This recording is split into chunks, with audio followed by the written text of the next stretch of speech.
Thank you for this opportunity to speak to you today, not as an advocate or a natural support, but as a mother of 2 adult sons who require full-time residential care. My name is Helena Faherty, although in this context, I am proudly Adrian and Dom's mum.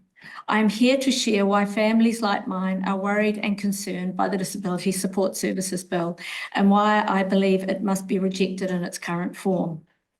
For years, parents like me have worked with schools, health providers, therapists, MSD and other government agencies and their contracted providers to ensure our children are safe, respected and supported in New Zealand as equal citizens. This bill, in its detail, threatens that foundation in 3 ways. Firstly, it abdicates the state's responsibility. This bill states that families in whānau have responsibilities for the well-being of their members in the first instance. Nearly all the families I know operate this family first principle and have done so from day zero. Frankly, formalising this principle is harmful. It deflects the Crown's duty onto the shoulders of exhausted and ageing parents. My sons are now 32 and 38. They need 24/7 care and supervision, and I no longer have the energy to provide this safely in my home, day in, day out. By making state care sound like a contribution or a favour rather than a right, this legislation is signalling a silent withdrawal of government support. For most New Zealand parents, legal responsibility for a child ends when that child turns 18. Our sons, as I said, are now 32 and 38, well beyond that age.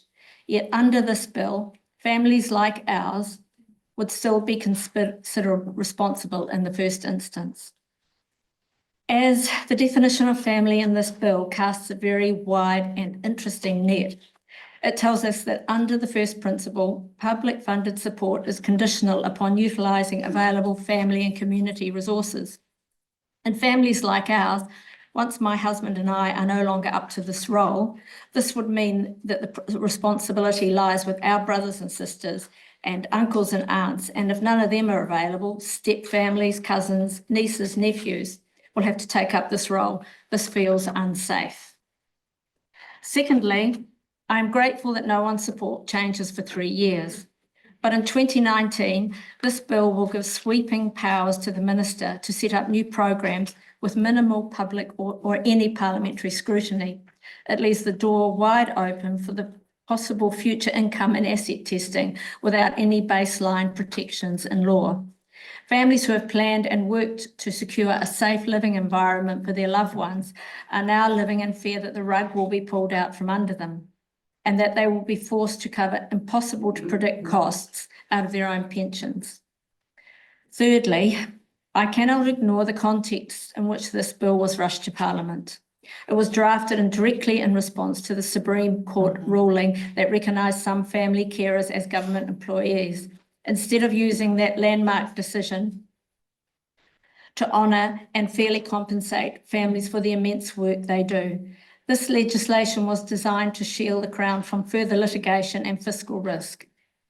It prioritises balancing the budget over the dignity and equality of our disabled loved ones. This makes me sad and worried.